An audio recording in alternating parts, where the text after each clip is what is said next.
L'avion est de loin le moyen de transport le plus rapide, mais pas forcément le plus confortable. Pourtant, autrefois, oui, les conditions de vol étaient super cosy. On pouvait faire plein de choses merveilleuses, comme s'allonger dans un grand lit, déguster des repas chauds délicieux, boire un cocktail au bar en écoutant des accords de piano en live. Alors, qu'est-ce qui a donc changé dans ces 100 dernières années de vol pour les humains ?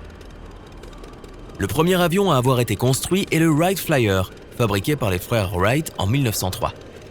Il n'a effectué que quelques vols courts, mais ceux-ci ont changé le cours de l'histoire. Les années ont passé et différents types d'avions sont apparus. Mais le premier avion commercial de l'histoire est le Benoist Type 14. Il transportait des passagers de Saint-Pétersbourg à Tampa, en Floride. Ce qui rendait le voyage une douzaine de fois plus court qu'en train ou en bateau à vapeur. C'était un biplan plutôt petit qui ressemblait à un jouet par rapport aux énormes avions de ligue d'aujourd'hui, mais en 1914, il a connu un grand succès commercial. Mais le véritable âge d'or des vols commerciaux a commencé dans les années 1950. Examinons d'abord l'un des avions de ligne les plus typiques de l'époque, le Douglas DC-6. C'était un avion à piston avec 4 hélices qui permettait d'atteindre une vitesse de croisière d'environ 480 km/h. Avec sa taille, 30 mètres de long et 3 mètres de large, c'est un peu surprenant qu'il n'ait pas pu accueillir plus de 48 passagers. À titre de comparaison, l'Airbus A320 moderne fait 6 mètres de plus de longueur et 50 cm de plus en largeur, mais peut facilement accueillir 150 passagers à bord. Comme des sardines. C'est ça qui fait toute la différence justement. Comme tous ses contemporains, le Douglas DC-6 était plutôt luxueux. Les sièges étaient grands et confortables, avec beaucoup d'espace pour les jambes. Il y avait également des dossiers qui pouvaient être abaissés jusqu'au fond, ce qui permettait de faire une bonne sieste si on le voulait. La classe économique n'est apparue qu'au milieu des années 1950, mais même à cette époque, les repas à bord étaient 100 fois plus copieux que le poulet ou le poisson d'aujourd'hui. Il y avait un vrai menu et tu pouvais commander tout ce que tu voulais, que ce soit une entrecôte ou du saumon fumé, servi dans de vraies assiettes. À ce propos, le personnel de bord était réellement des hôtesses de l'air, plus que de simples employés comme aujourd'hui. Elles avaient déjà un code vestimentaire strict, mais leur tâche principale n'était pas d'assurer la sécurité des passagers, mais plutôt de les divertir et de les servir pour qu'ils soient bien.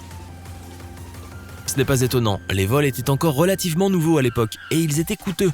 Le prix moyen d'un billet intérieur valait 1 mois de salaire et un vol transatlantique était un luxe réservé aux plus riches. Les passagers s'habillaient pour prendre l'avion comme s'ils assistaient à une réception. Et dans un sens, c'était le cas.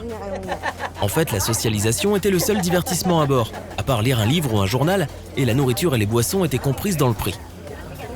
Cela semble déjà bien mieux que de s'asseoir dans un espace exigu et ne pas avoir assez de place pour se dégourdir les jambes, non ?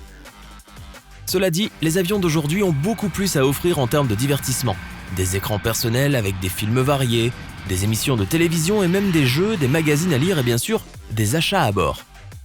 Certaines compagnies aériennes proposent aussi des applications de divertissement spéciales que tu peux télécharger sur ton téléphone ou ta tablette et auxquelles tu peux te connecter en utilisant le Wi-Fi à bord. Dans les années 1950, voler n'était pas non plus une chose des plus agréables à vrai dire.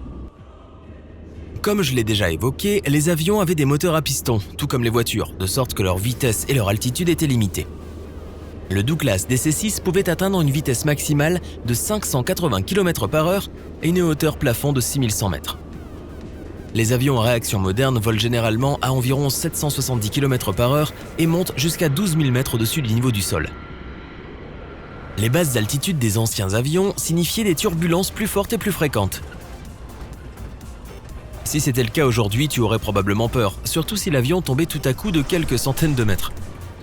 Mais tu ne te ferais sans doute pas mal car tu serais protégé par ta ceinture de sécurité. Mais à l'époque, elle n'était pas obligatoire, même au décollage, ni même pendant le vol. Ainsi, lorsqu'un avion arrivait dans une zone de turbulence, ses passagers étaient le plus souvent pris au dépourvu. Les secousses étaient parfois si fortes que les gens étaient projetés dans la cabine comme des poupées, ce qui provoquait des blessures. Les moteurs étaient aussi terriblement bruyants. Les hélices et les moteurs tournaient à fond pour créer suffisamment de portance et pousser l'avion vers l'avant. Es-tu déjà monté dans une voiture quand elle roule à sa vitesse maximale avec une fenêtre ouverte ? Le bruit que fait le moteur peut être assourdissant, et c'est exactement ce qui se passait avec les moteurs à piston des avions. Le bruit était aussi fort que celui d'une voiture et même plus. Un autre trait distinctif des anciens avions était les fenêtres carrées. Nous sommes tous habitués à ce qu'elles aient des coins arrondis, mais les anciens avions à piston n'avaient pas besoin de ces belles lignes fluides. ils volaient plus bas et plus lentement que nos avions actuels. Et cela faisait toute la différence. Mais quand les premiers avions à réaction sont apparus, cela a causé beaucoup d'accidents. Les fenêtres carrées sont acceptables à des vitesses relativement lentes et à basse altitude, mais lorsque ces deux valeurs augmentent de manière significative, elles se cassent tout simplement. La différence de pression entre l'intérieur de la cabine et l'extérieur est très importante et cela exerce une grosse force sur les hublots, qui sont la partie la moins protégée de l'avion. Bien sûr, les fenêtres ont été correctement renforcées, mais les ingénieurs ont omis un détail crucial. Les coins se sont avérés être les parties les plus faibles des fenêtres. La pression exercée dessus fissurait le fuselage autour, et quand les vitres se cassaient, l'avion tout entier se dépressurisait. Voilà pourquoi les ingénieurs ont résolu le problème en arrondissant les hublots. Même la conception des sièges a beaucoup évolué pour assurer les normes de sécurité. Même si les sièges d'aujourd'hui sont tellement proches les uns des autres que tu dois la plupart du temps garder tes coudes collés à ton corps, au moins tu es protégé. Car tout l'espace qu'il y avait dans les avions des années 1950 n'aurait pas pu te sauver la vie en cas d'urgence. Dans les avions modernes, les dossiers des sièges sont conçus de manière à ce que tu ne te blesses pas à la tête s'il y a une forte secousse dans l'avion. Les sièges eux-mêmes absorbent désormais plus d'énergie et restent fermement en place lors d'un impact. Dans le passé, un accident pouvait facilement arracher les sièges du plancher. En fait, il faut reconnaître que les concepteurs d'avions ont globalement échangé ta sécurité contre ton confort. Je préfère la sécurité, merci beaucoup. En parlant de cela, tu sais que le décollage et l'atterrissage sont les moments les plus dangereux d'un vol, n'est-ce pas ? Les avions de ligne moderne peuvent parcourir presque toutes les distances en une seule fois. Donc s'il y a un vol direct vers ta destination, tu n'auras qu'un seul décollage et un seul atterrissage. Ouf. Mais dans les avions d'hier, les vols long courriers nécessitaient souvent de s'arrêter en cours de route pour se ravitailler en carburant et pour faire de la maintenance. Prenons l'exemple de Qantas. En 1947, la compagnie aérienne australienne a mis en place une liaison entre Sydney et Londres. Aujourd'hui, il faut compter environ 22 heures et une escale de ravitaillement en carburant, ou même un vol sans escale de 17 heures au départ de Perth. À l'époque, le vol était beaucoup plus long. 4 jours avec 6 escales, dont 2 pendant la nuit. Et toi, tu préfères voler dans le confort pendant plusieurs jours ou arriver plus rapidement à ta destination avec moins de commodité ? Fais-le moi savoir dans les commentaires. Mais l'avion n'était pas le seul moyen de transport autrefois. N'oublie pas les dirigeables. Ils étaient lents, énormes et souvent dangereux. Le premier dirigeable est apparu en 1852. Il était propulsé par une machine à vapeur et se déplaçait à une vitesse de 8 km/h. Mais la vraie grande époque des dirigeables est arrivée au début du XXe siècle lorsque la compagnie allemande Zeppelin a fabriqué des dirigeables rigides pour le transport de passagers. Comparé avec le dirigeable le plus célèbre de l'époque, même l'Airbus A380, le superjet qui surpasse en taille les autres avions, est comme une mouche à côté d'un éléphant. Il mesurait 73 mètres de long et 7,5 mètres de large, avec 2 ponts qui allaient jusqu'à 24 mètres de hauteur. Cela semble grand, mais le Hindenburg, le dirigeable de 1936 de la compagnie Zeppelin, est absolument énorme à côté. Il mesurait 245 mètres de long et 41 mètres de large. Le Hindenburg pouvait transporter jusqu'à 72 passagers et 50 membres d'équipage dans le ciel à une vitesse de croisière de 122 km/h. Les dirigeables ne pouvaient pas rivaliser avec les avions en termes de vitesse ou de capacité de passagers, mais ils étaient vraiment confortables et luxueux.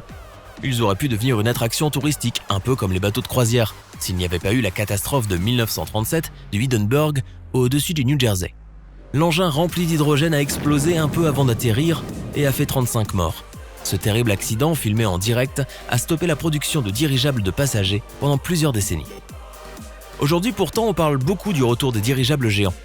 Dans environ 5 ans, par exemple, un premier dirigeable emmènera une centaine de passagers en expédition au pôle Nord.